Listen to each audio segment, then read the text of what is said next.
Hey everybody, Chris here from It's Mead Made, and today I am starting a new series for you guys, Painting 3D Prints for Beginners. This is going to start at step 1, as in taking that model off of the print bed, and then every single step that you need in between to when you have a beautiful finished work of art, and that thing is going to be displayed on the shelf for many years to come. So without further ado, let's get started with part 1 of this series. So the first step is obviously you got to 3D print a model. And here is a little bit of a disclaimer for you. So there's a saying, garbage in, garbage out. And that is something I kind of want to keep in mind during this whole thing, especially at the beginning, because if garbage goes in, you might not have an amazing work of art that comes out. So when we're getting started, what we want to do is we want to look at our 3D print, make sure it's a good solid print, that there was no clogs or the supports kind of failed and now you've got some weird things going on. But there are solutions to some of these things, and I'm going to be going over a few of them in this video.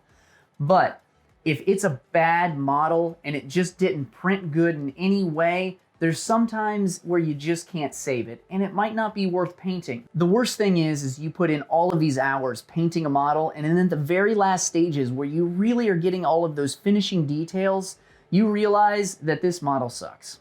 And it was pretty much a giant waste of your time. Not that that's happened to me. So let's jump over to the table and rip off some supports, because I am super excited to see how this model looks. So let's get started.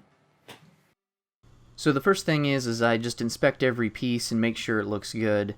Then I go into it and start removing all of the supports. And the one key here is I always look back at my Cura settings and look at my model to see how the supports are actually attaching to the model. Because I want to know, is there a thumb in a certain spot, and am I going to cut into it if I don't pay attention? I use these little pliers because they get in perfectly, so you wouldn't want to use a huge plier for a small model to rip off supports. I love these little Craftsman set of pliers. I can put a link to them in the description so you can check them out and kind of get an idea and maybe find them at your local hardware store or something. And there we go. We have the thing from the Fantastic Four. So this is our model. I've removed all the supports. Now we are going to move into the model prep. So prepping this for paint, because I'm not just going to glue this stuff together and then start painting it. There's a lot of work on the front end of this to be able to make sure that your paint job turns out as good as it physically can. So let's get into that next. So now we have our entire 3D print all support free. We have removed everything, and honestly this print turned out really good, because this is actually supposed to be a resin print, but I knew I could get it supported enough to be able to print it in FDM. And what I'm going to do now is the next step of when you remove your supports. You need to inspect every single part and recognize what needs to be fixed and what are the flaws in the print. And there are some different options that we have to be able to fix this to make it look super nice. The first thing is we always want to look wherever the supports were actually being held at. So this was actually setting like this on the print bed. So down here is actually where the supports were actually holding on. And you can see that there are some different little defects and flaws we have right there. And when it comes to this, since there is all of this like random cracking and detail, what I'm probably going to do is I am going to use my soldering iron to kind of smooth this out and then bring in just a little bit of that texture. Looking at the foot, this foot actually printed like this, so I know I don't have any problems with this bottom of the foot. There is a little bit of weirdness right here that I could probably fix.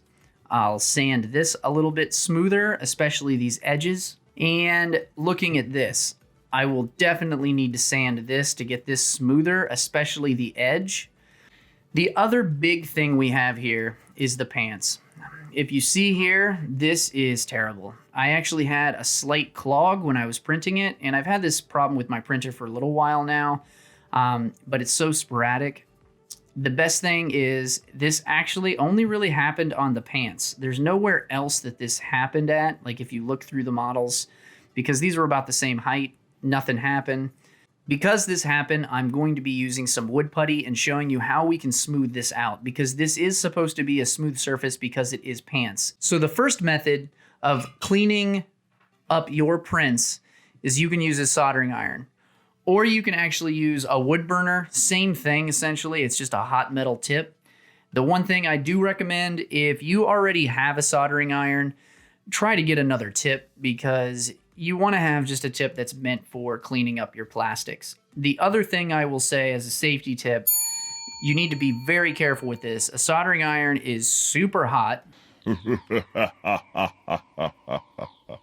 This one goes up to 450 degrees. And I'm not going to be doing that in any way. I've actually got it on the low setting of about 210. So that's the melting point for this PLA. And that's what I'm actually printing the PLA on. You definitely need to be very careful. I'm just going to be touching it lightly.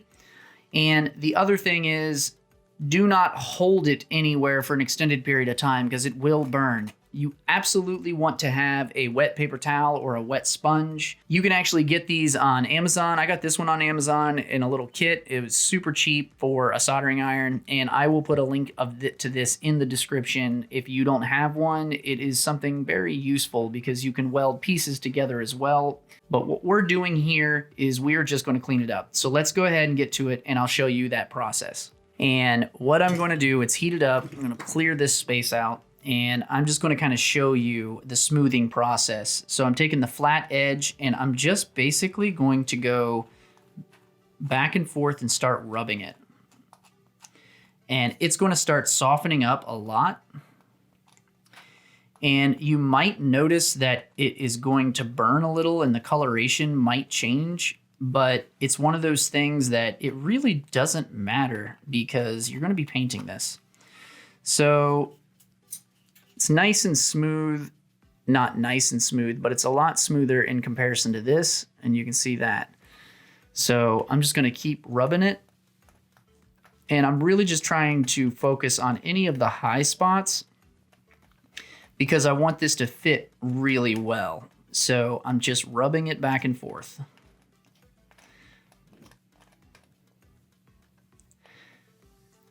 And you can see already of how it's smoothing out those high spots. We're also going to sand this, but this is going to help a lot with some of that sanding. So you can see right here that nasty edge, okay? How it's right there. So watch this. So now it's a lot smoother, and you see how that does that because we're literally melting this. So this is where the belt is going to be. And one thing I will tell you that it will start to smoke a little bit, and I usually just wipe off on my paper towel to keep the tip clean, because if plastic actually stays on here, it'll start burning and smokes and it's nasty and you don't want to breathe it. There is a slight odor, but not much. So it looks gross right now, but you kind of got to look at your reflections because it actually is smoother now. So there isn't that nasty rough spots. And that should be good. So looking around, I'm just trying to see if there's anything else. These edges are nice and clean, so I don't really have to worry about them. There's a little spot right here I'll get. And that's really the whole part of doing this, is just kind of getting rid of your high spots and making sure everything's nice and smooth. The big part I have that I know is the bottom of this foot, right where it printed on the print bed just like that, and these supports just went up to the bottom of the toes. This is the one where he's leaping off the rock, and you can see the indentation of where the rock is going to be. So you're going to be able to see all of this. So I want to be able to clean it up just a little more than what it is. So I want to smooth it out. And the great thing about this model is it is a rock creature, as in the thing. So if it looks a little, jagged and rough, that's actually going to help me.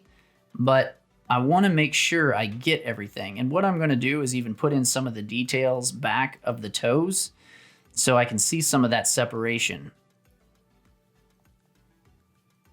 And this is like me barely even touching it.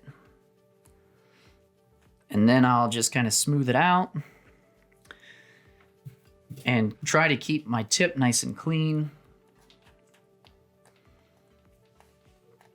And just keep going at it until I think it looks good.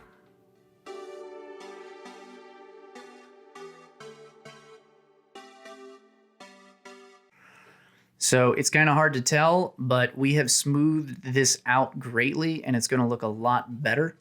So now we're just going to basically have to sand this a little bit and then we'll paint it and it'll look real good. Now I'm just going to move forward and do the rest of the body and we'll kind of speed through this for you.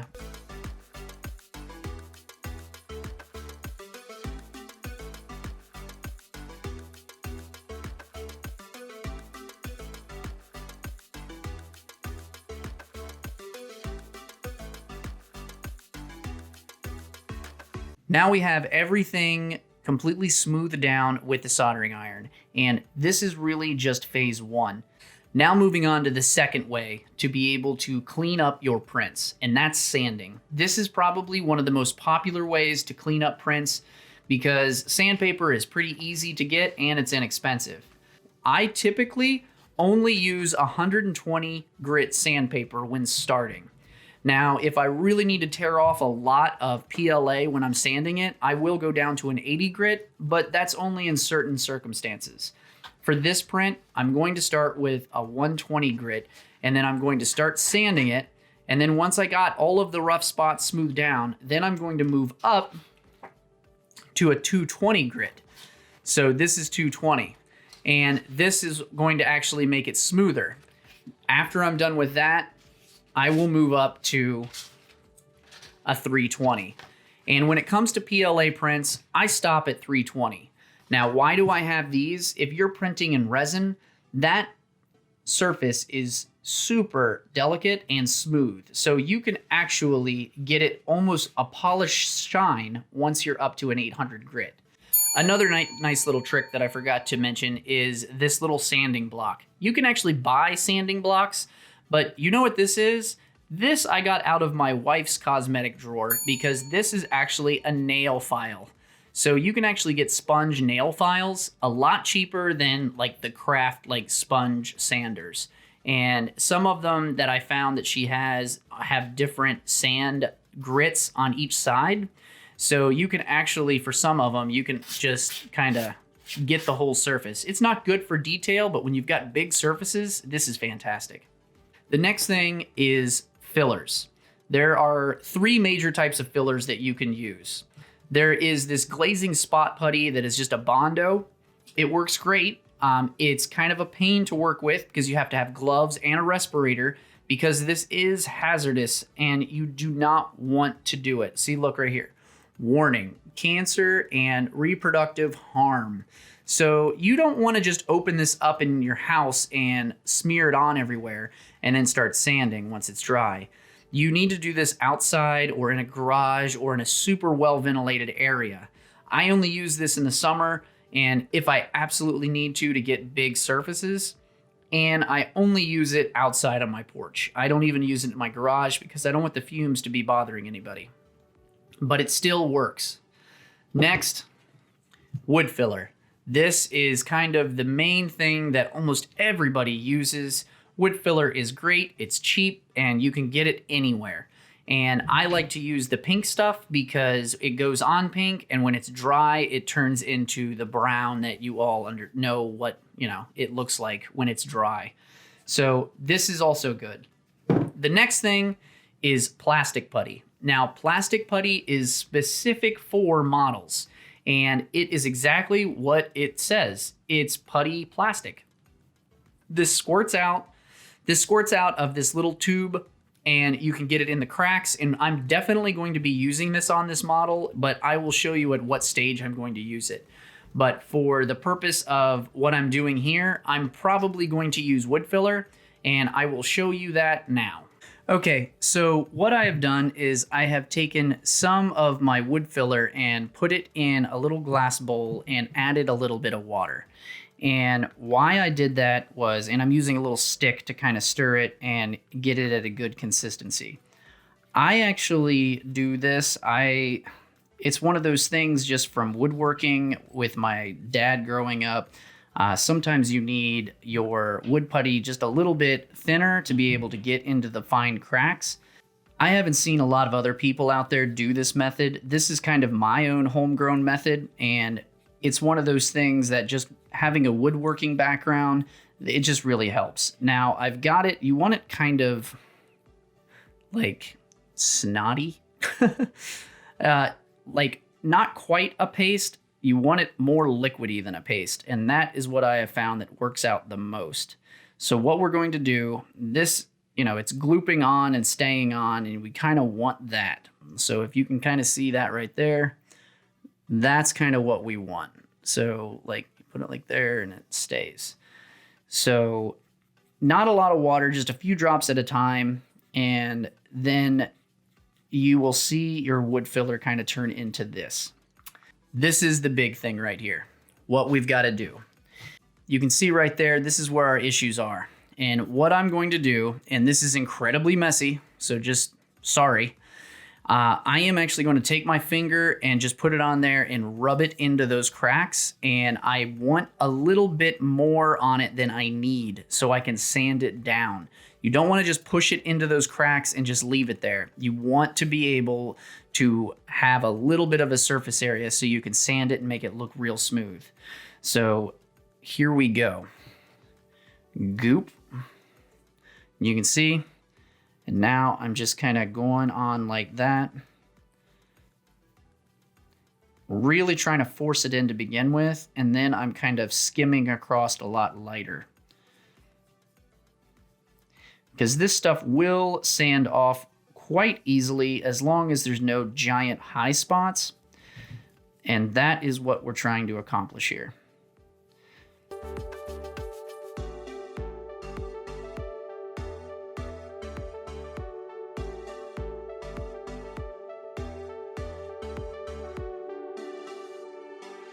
Okay, so once you have a gooey mess like this, you're going to be able to want to set this in a certain position to where you can easily let it dry, and then we will come back to this once it's dry. Okay, so I have gotten all of the putty on here, and you can see it's nice and dry, and it just looks like it's glooped on there. And you can kind of see where the layer lines were, where it basically ridged up on it. So now we're going to sand it and kind of get an idea of how well this did. So the first thing I'm going to start with, this is a 120 grit sandpaper. And this is what I do. I just kind of fold it over like so, back and forth, and then it tears real easy. Here it is, and then I'm going to just fold it over again, so I'll use both sides.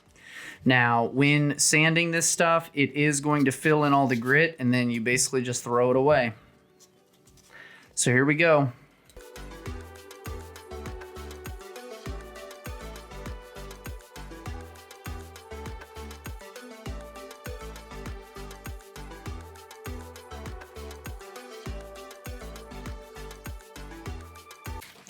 Okay, so now that I've gotten that, I'm going to move up to 220.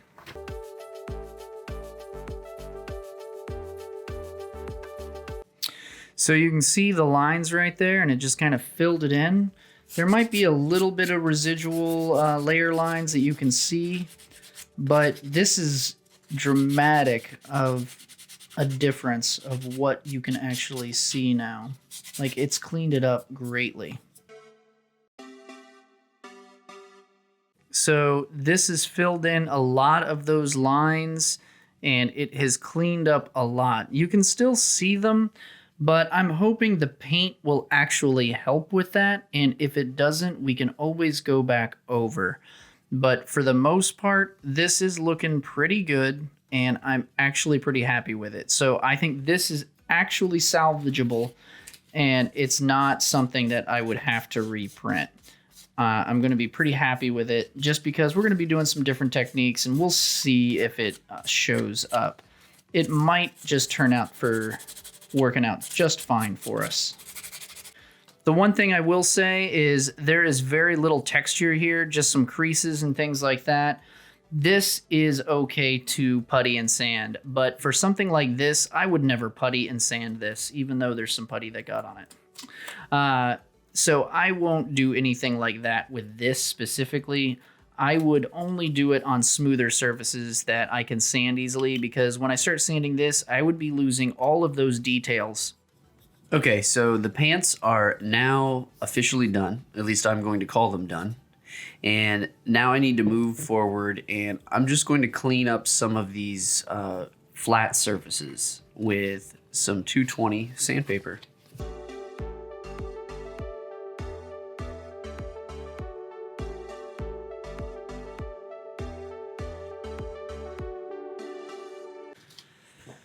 Okay, all the pieces are done, and now we are going to clean up our mess and get into the next section. Okay, so we have sanded our model, everything is looking good, and now we have the next step. And this is the big question for a lot of different people.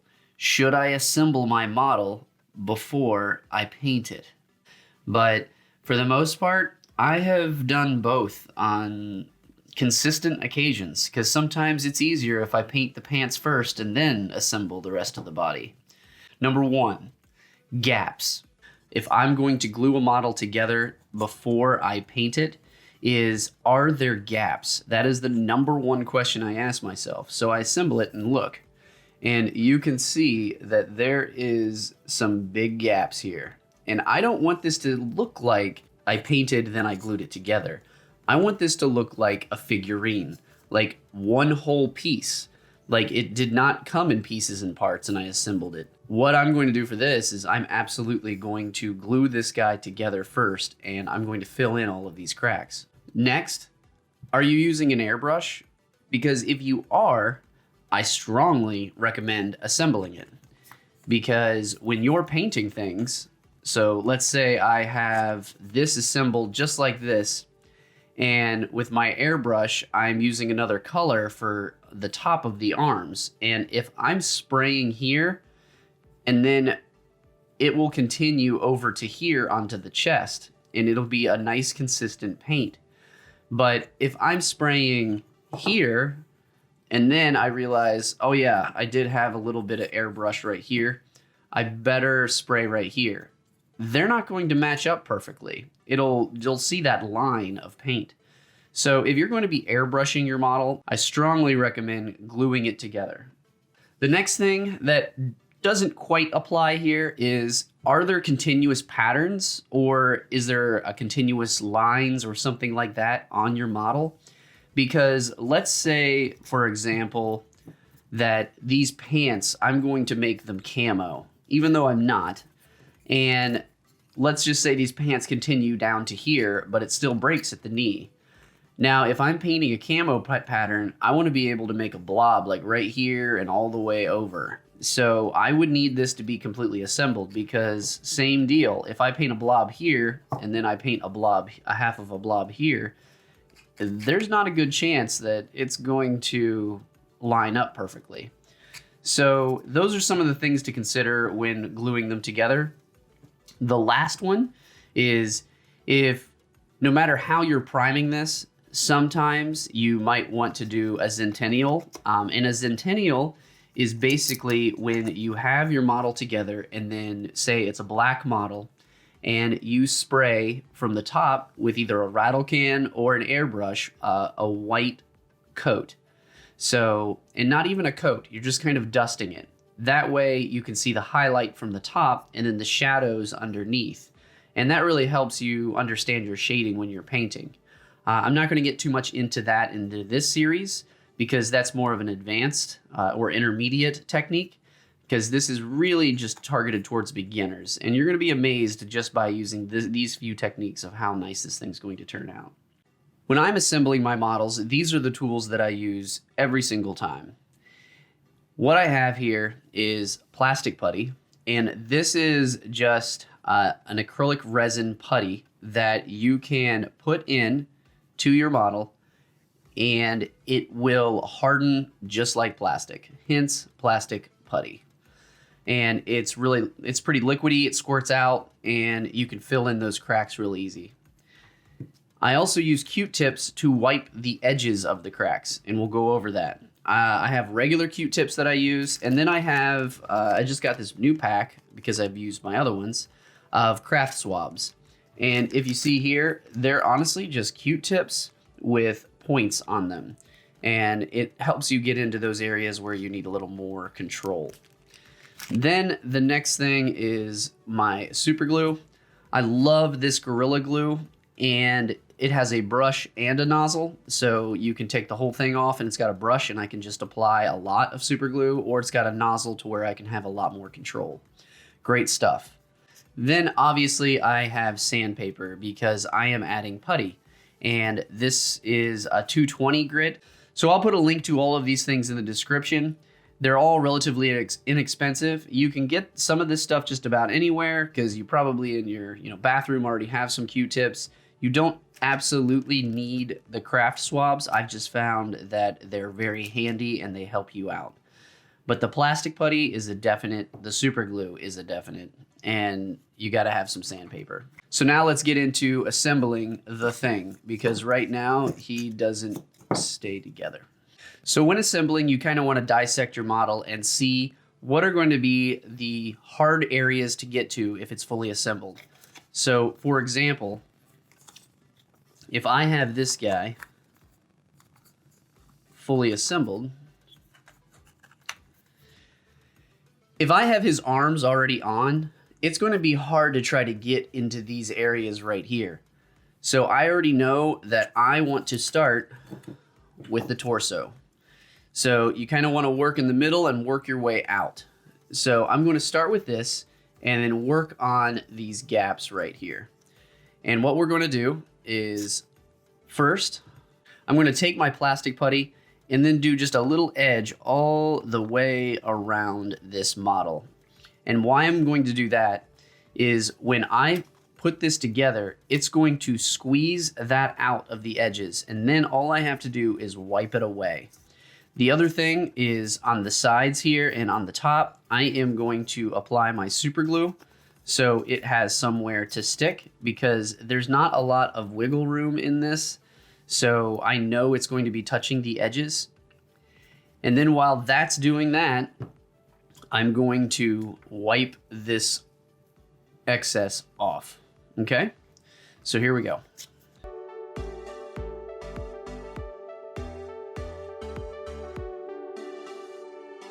Okay, so you can see I got a nice little ring. It's pretty close to the edge, so when I squish it down, it's going to come out the sides.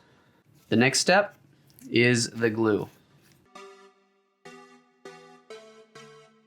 Okay, so the glue's in there, the putty's on here, and I am just going to push it down, and you're going to see everything come out these sides.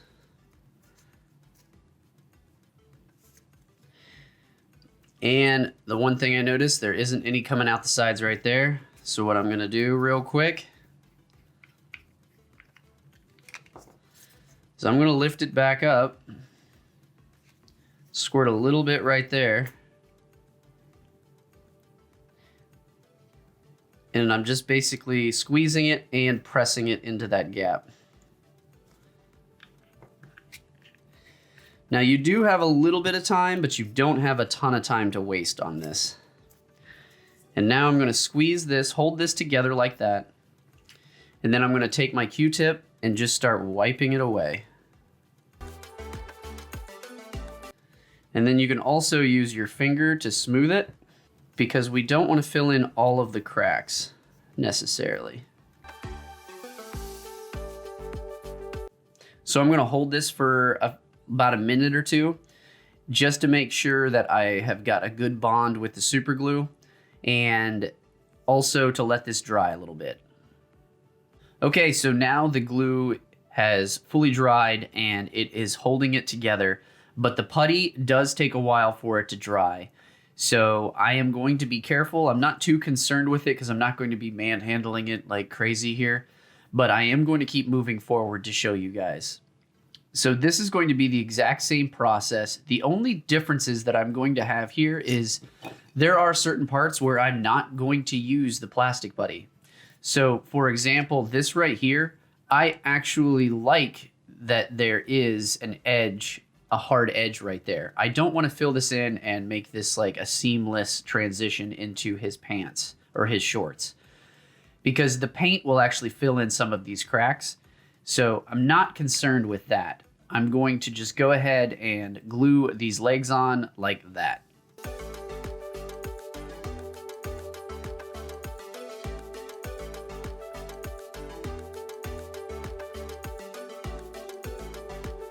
Okay, so now we have the legs on there, and it's looking pretty awesome. So the next part is the arms. Now, the arms do have gaps, and I want to fill those. So I'm going to go in the same exact process. So far, just with the belt, I have not had to sand anything, but if you do have globs, you can let it dry just a little bit, and it'll sand right off.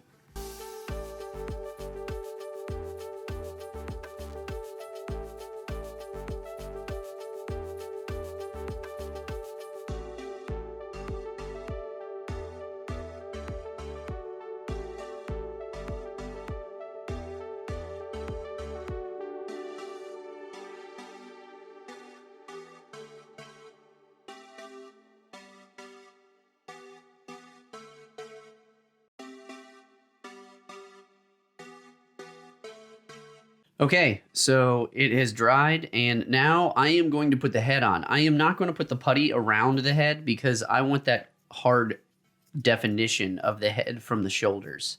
So I'm going to go ahead and just glue this straight on there.